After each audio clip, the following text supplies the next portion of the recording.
Welcome to this episode of Mosaic Days, where we talk about all things education, including student achievement and outcomes, professional development and training, and winter break and wellness. I am your co-host, Leonard Martinez. And I'm Allison Smith. And what do we have on our agenda for today? So you are correct. We are talking about all things wellness. At least here in California, we have just started the second half of our school year, which is absolutely insane. And we have returned from winter break, unfortunately. But Happy New Year to everybody. Happy 2026. So today we are focusing on the importance of educator wellness and wellness, mental, physical, spiritual, whatever kind of wellness that you're thinking about, and the importance that we need to hold for that wellness for our adults in our schools, because if adults are not well, then students ultimately are impacted by that. Yeah, and I think we've been talking about that since we've been doing the show, about how important it is for staff to take care of themselves, admin, teachers, paraprofessionals, bus drivers, whatever classification you have. You really have to focus on your mental health. Yes. And I think even before COVID, COVID exacerbated, like all these issues existed prior to COVID, but COVID exacerbated our situation and our mental health. And I think that we need to be intentional. So we want to talk about intentionality of mental health, because it's one of those things that is often overlooked.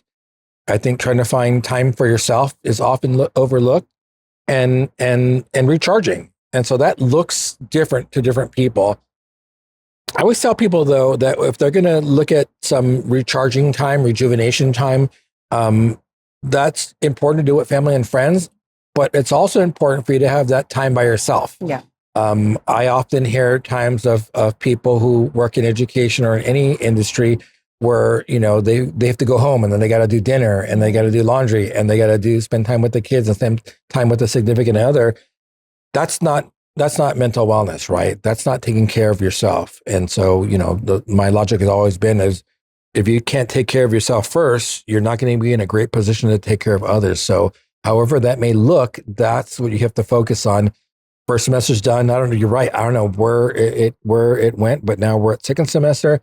We start seeing some fatigue. So that winter break allows for staff to step away from the educational setting, step away from campus, and focus on themselves and their loved ones and their pets and friends. Yeah, and I think in education in particular, it is a helping occupation, right? It's a helping service. And so we are always, as educators, as leaders, as teachers, as paraprofessionals, as service providers, we are always looking to help other people.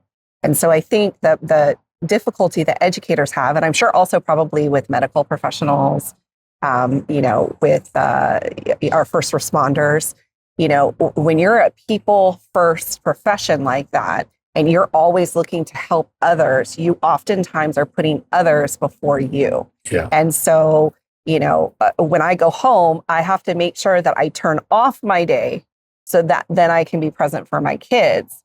But unfortunately, that doesn't happen with a lot of people. They take work home. Mm-hmm. They're thinking about it on the weekend. I mean, I've been guilty of that too. I'm answering emails on the weekend. So today we're really going to talk about some tips that we have personally that have worked for us to really help balance that home work, peace, getting some sort of relaxation. So question for you, do you feel like your 2 weeks that you had for winter break was enough to reset and have that wellness recharge? I've been having this conversation after reflecting over the past couple of weeks. I'm a workaholic, and so it's tough for me to check out at times. And it's if I'm not doing my day job, I'm working on the podcast and researching ideas for that, or trying to get content together for that. And so it's very difficult for me to just disconnect from everything. I don't think I do it a lot. I need to find a better way to do that. So for the past 2 weeks, so we had Friday was the last day. So we had basically 2 entire weeks off. I worked the Monday and the Tuesday of the first week, and then the Monday, Tuesday, Wednesday of the second week, probably. I think I probably worked like five of those days or 4 of those days. Yeah. But the logic has always been for me during the break time is that there's no emails, There's no phone calls. There's no emergencies that we have to deal with. And so and the district office is a ghost town. It really is time for me to kind of focus on work that I need to do for the rest of the semester. So, well, and to get ahead, I guess, but does your wellness then take a toll because you're getting ahead in work, would you say? I don't know about you, but I'm kind of low maintenance with wellness. Like I know how to find it when I need to find it. Mm-hmm. And so I'll give you a good example as we start going through this. But let's take a quick step back before we get into some of our personal tips for that. If we don't find that way to disconnect, we're going to burn out. Mm-hmm. And so I think it's super important that we know. We talked about recruitment and retention of staff a couple of episodes ago. So not only as administrators do we have to provide those opportunities, we have to remind our staff that you need to take time off and you need to enjoy and you need to celebrate that first semester and take time off whether you travel or not. And so I think it's important that they are aware of that. And so when we came back today and I was in my meeting this morning, the first thing we did before we got into any content, before we got into any professional development, we're like, let's do a whip around and see. I tell me the stories of what you did over the 2 weeks. And people enjoyed their time. People found ways to disconnect. People found ways to reconnect with friends or family, or stay home and do nothing, or travel out of the country.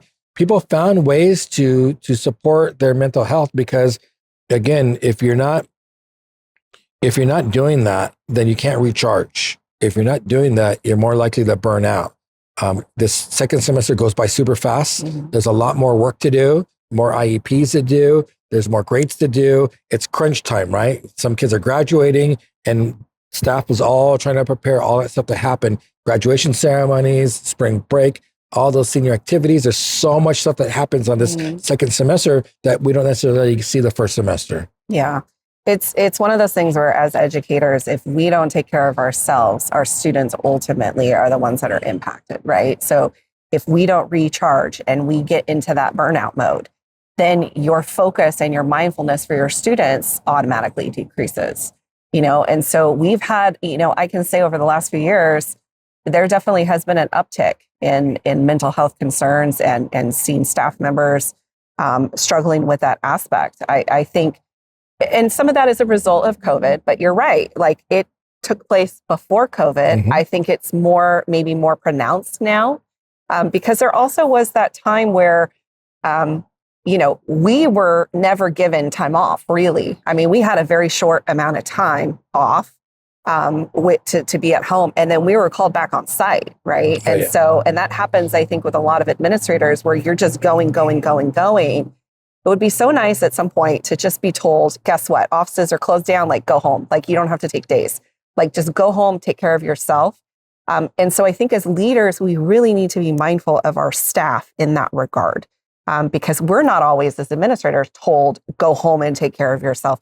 We need to do that though for our staff and have that regular reminder. And I think that's part of us modeling that part of it too, right? As leaders and saying, hey, this is what I did when I went off, when I was on break. And these are the things I did to restore myself and to find that balance and to find that equilibrium. Because once things start again today for some districts and next Monday for other districts, it's going to go full speed ahead. And I didn't even talk about testing. Yeah. So we take a look at all the responsibilities that staff has at a school site. This exacerbates that and it depletes that mental energy and that physical energy. And so some of the things that contribute to that are, having to deal with the socio-emotional status of our students. That's the one thing we focused on when we came back from COVID, right? Mm-hmm. That the kids were struggling emotionally and with mental health challenges. Staff took on that burden. Exactly. In a manner and in a student population that we'd never seen before, because we've always had challenges where we support students through crises or individual experiences, but we're doing it en masse. I mean, the whole student body was having challenges with anxiety and depression. And so we had to take on that support provider in some cases, whether we liked it or not. Well, and we were dealing with it ourselves, a lot of us. So that's, we're used to helping and support students and targeting and getting the mental health support in there and giving them the wellness breaks and doing all of that. when some of the teachers and the staff were suffering with the same anxiety and depression, being told, you need to take care of these kids first while you yourself are not well. So it definitely was a transition back. I mean, so the social emotional well-being, especially when kids come from and they're struggling with their home environment, that takes a huge toll.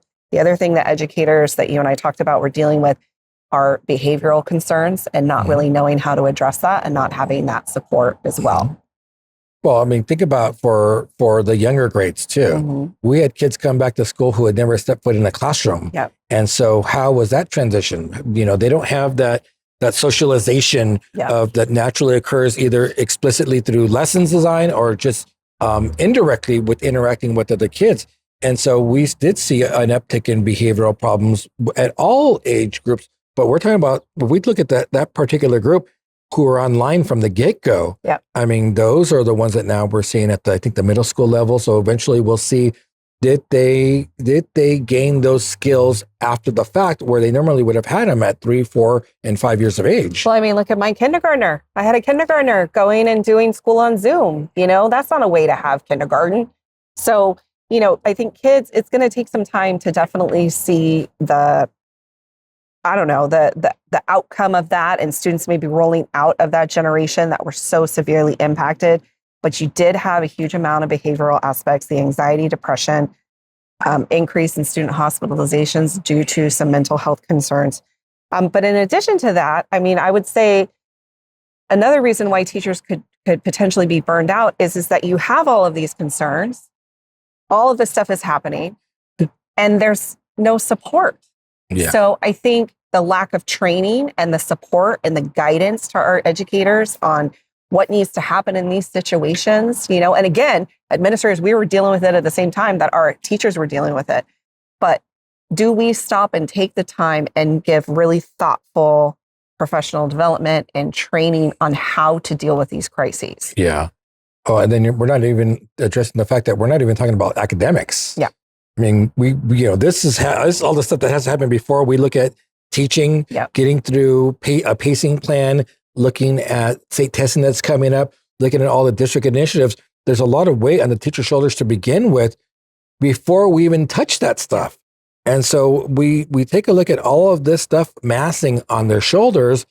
And if they don't have the appropriate mechanisms to deal with that appropriately, we're going to see mental and physical fatigue, and we're going to experience burnout and possibly people leaving the profession, which we know is happening. Well, and when people leave the profession or even when they go on mental health leave, then you have vacancies, right? We already have a shortage of teachers. We already have, you know, educators that we're trying to fill holes for. And then you just have that consistency or that inconsistency rather for our students with who's in there because you have long-term subs and you have all of that. But, you know, when you talk about all the district initiatives that are being rolled out and then thrown at teachers, I mean, there's just so much flying at educators that, you know, it's hard to deal with everything that they're dealing with. And I always, you know, smile at when somebody acknowledges the fact that teachers are not just teachers. Teachers are parents, teachers are friends, teachers are social workers. They are mental health therapists. They are doctors or nurses at times, right? I mean, they fulfill so many roles for children that, of course, there's going to be burnout if there isn't that right level of support. So, you know, looking at identifying a lot of reasons for teachers to burn out, you know, how do we re-energize? So let's talk about what did you do over the break? Oh, well, did you re-energize? I did not. I'm going to be honest, I did not. Because for me, re-energizing, and when you think about re-energizing, for me is doing something active outdoors. And I like sunshine. And in California, we had 2 weeks straight of rain. So that did not allow kind of the regeneration or re-energizing, regeneration, re-energizing. Same thing, regeneration, rejuvenation. So, you know, I would say the last 2 days definitely have felt exhausted, have definitely felt worn out because I don't think I was able to do what I needed to do to really recharge and take care of myself. And I think, you know, you're right on when you talk about the need to have that alone time. And I think that as adults, or as kids rather, I think you're taught, oh, it's bad to be alone. Mm-mm. And as an adult, I've learned how much I value that time to myself to do what I need to do. And unfortunately, having two kids that are going stir crazy at home with rain that couldn't get out, there was no alone time for me. Yeah. And so, what are some things that you do by yourself that you would say help with the re-energizing? I love to cook, and I know people like you, people that love to cook or they hate to cook. Yeah. I love to cook. And we're going to get to like how I re-energize, how I turn off your brain from work because it's so important.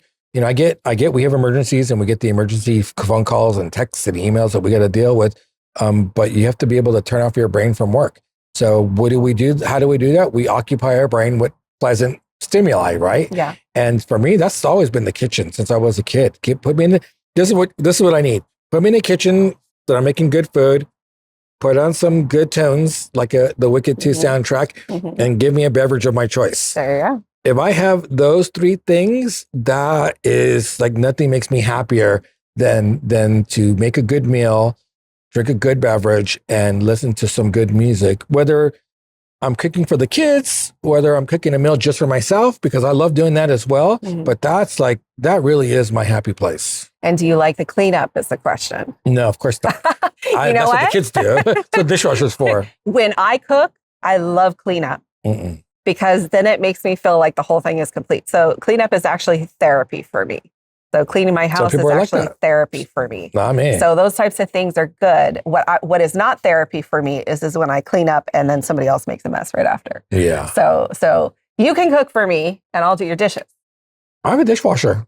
Oh, I'll still do your dishes. No, I mean, all I want to put it. I mean, I could put just about anything in there except for maybe the knives. Yeah. But yeah, getting the decent quality dishwasher has been a game changer because I don't like doing it. I just make the kids do it. Yeah. Now the kids just put stuff in the dishwasher. Yeah. But so you're outdoorsy. Are we talking about hikes? Outdoors. Are we talking about parks? Not even hikes. Beach? I like going for long walks. That is something that I've picked up over the last year. And walks by myself where my AirPods are in and I am blasting music and music of my choice that like matches the mood. So let's talk about music because music for a lot of people is a game changer. Like I feel good. There are times when I'm just even folding laundry and I got to put my AirPods in and just listen to music or turn on Alexa and blast it if I'm never by myself, but if I'm in the house. So, it's one of those things where like music for me is it helps me re-energize, especially depending on my mood. I can change the music and I can have something that's more upbeat or I can have something where I want to dance to or sing to or whatever it is. So how about for you, music? Well, again, one of the things that we have to say is what's your happy place? Where is your happy place and what are you doing? And you have to think about that. And for some people, that's a challenge. I think honestly, I talk to some people that are so wrapped up in their work and they're so wrapped up in their family. When I say like, what do you do for fun? They either don't know or it's something to do with their family that doesn't sound fun to them, but they're saying this is how they define their fun. So I think it's super important for you to find a happy place, either mentally or physically. And what are you doing at that time? And so, and it's got to occur. I say it's got to occur daily. You need to be able to check out of everything and all your commitments for about 10 minutes a day just to have that quiet time. And so when I know people say, well, I don't have the time, I'm not saying you're going to get 3 hours off each night if you have a family and you're doing dinner and doing all that homework stuff and schedule to get kids to bed.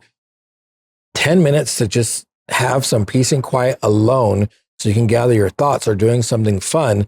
I'm a big napper, power naps. I literally will sit down on my chair and do a 12-minute nap. Alexa, set a timer for 12 minutes. And I never think I'm going to go to sleep. Oh yeah, but minute 3 or 4, I'm going to sleep. And then when that alarm goes off, I'm like, that's my time.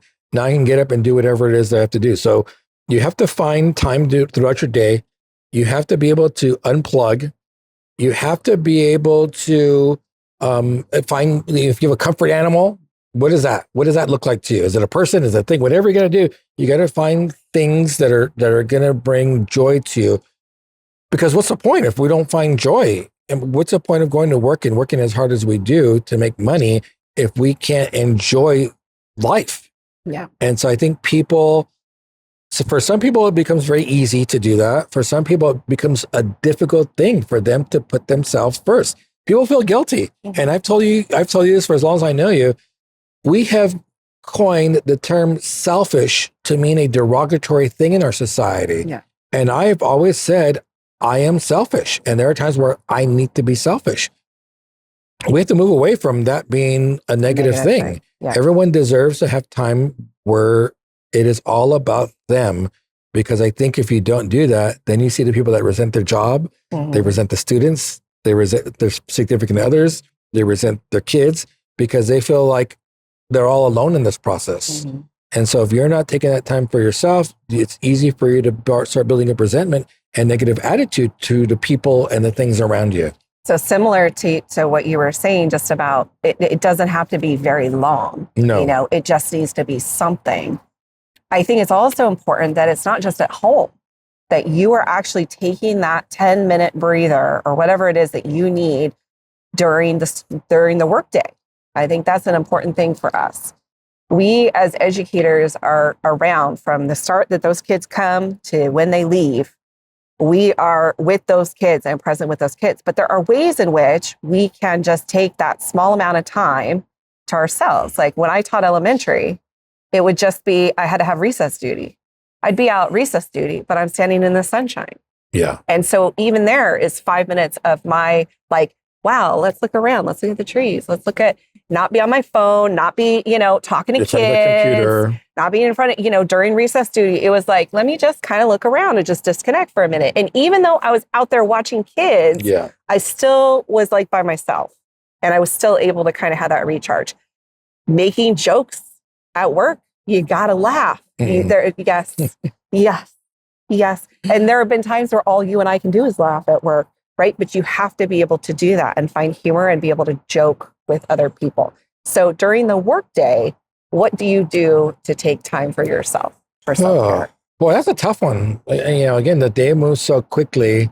Sometimes it's difficult. I know when I could take a power nap, and I've done that before. We're like, hey, 10 minutes. I'm a big fan. I'm a big fan of like being able to nap. I can't do that. No, I'll nap wherever. I'll sleep right here. I'll take a nap right here. We want to see it. We're going to see snoring. I'll be snoring in about 3 minutes. Gosh, I guess at work, if I'm in the office and I need to have some downtime, like just cleaning up, again, I always say if your office is neat, you're probably not doing enough work, because your office needs to, it's my belief, people could believe what they want to believe. If you have a clean office, probably means you need more work, because my office is a mess. I know where everything's at. Like I know where everything's at. You've challenged me. I'll know where everything's at, but it is a mess because things are happening so fast and you're boom, boom, boom. So maybe taking time to organize my desk. A mindless activity. Throw something away. I like getting up and I try to do a combo, because the other thing I talk about is being able to multitask and do something enjoyable while you're doing work. So I know, like when we were in the classroom, or even now, if I'm working on email, working on a presentation, like having a show on in the background, and so, or having music on in the background. So it's kind of a compromise. Like that's not the way to recharge. That's the way to do two things simultaneously. One you're enjoying, and one maybe you're not so enjoying. So there is always time for that. And as busy as we are, that sometimes happens a lot after hours. But then you need to be able to disconnect with that. But I think of after hours, I like to read. I like to write. Some people probably like journaling and talking about what's going on in their life. I think that's important for people to do. You have to find something that's going to work.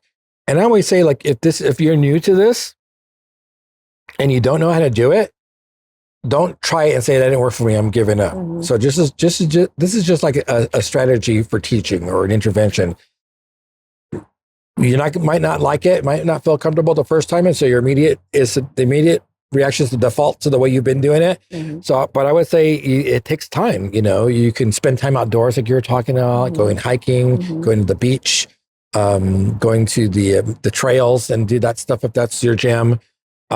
You can take a look at spending time with your friends or your family if you're that extrovert. So I'm the introvert. I always want time alone. Like that's just the way I'm wired. And I know some people that are wired like that. Mm-hmm. But the extrovert, they recharge by hanging out with their friends and their family, something I will never understand because all that does is deplete me. Yeah. But I think making sure that you spend time with friends and family to your comfort level, especially if you're an extrovert, that definitely works.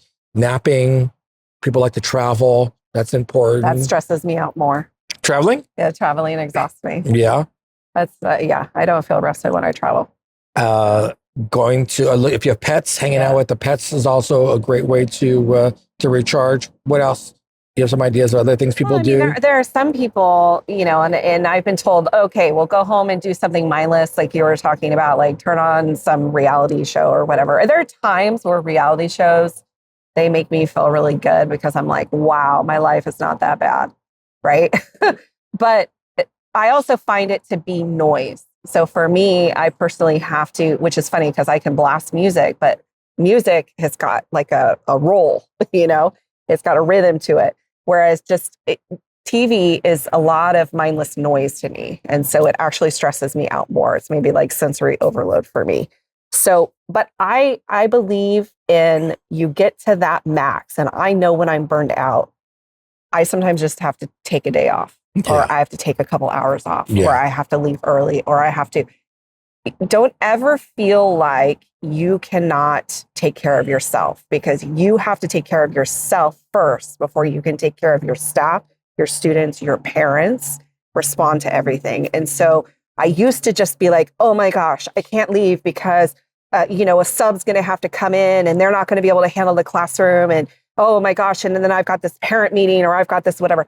It doesn't do me any good to walk into a meeting where I am at the point of like pure burnout. Yeah. It's not going to do anybody any good. So it's like, let's see if I can reschedule that meeting. Let's see if I can just get somebody to come in and cover my class. It's not going to be a perfect class, but a sub is going to handle it. The class is still going to be standing, right? Yeah. And let me just take a day, because you need to sometimes go home and just completely disconnect. Well, I mean, and again, we talk about, we're talking about lighter versions, interventions to support our mental health, but therapy. I mean, if you find that this is something that you need that level of support, by all means, like you need to be able to access some support provider that's going to be able to walk you through and process some of these emotions and try to come up with a concrete plan of dealing with it appropriately and finding appropriate coping mechanisms. How to find appropriate communication. I like being able to say no. Mm-hmm. There are some people that cannot say no. Yeah. And so at times we need to feel like I'm going to say no because that's one additional thing, whether it's home or at work, that I cannot do that. That's going to tip me past the point, and I cannot do that, and be okay with that. We don't have to be perfect in our jobs, and there is a finite amount of space on our plates. Our plates can only hold so much work duty. And you put that onto our home life work plate, it could be overwhelming. So looking for support providers, whether it's mental health, whether it's a friend, kind of similar to that, making sure that we have positive people around us. Mm-hmm. There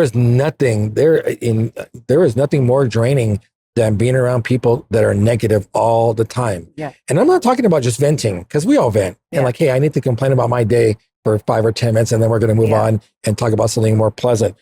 But there's people that pervasively will go to you either professionally or in our families, and they will have this negative energy. Mm-hmm. I stay away from that. I got enough challenges with my mental health that I can't be around people that are going to consistently be negative, because ultimately it negatively impacts me. Yeah.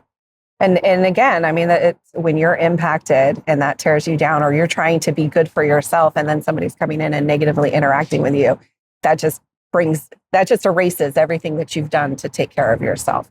I'm a huge believer that in this field that we do need to set boundaries within reason.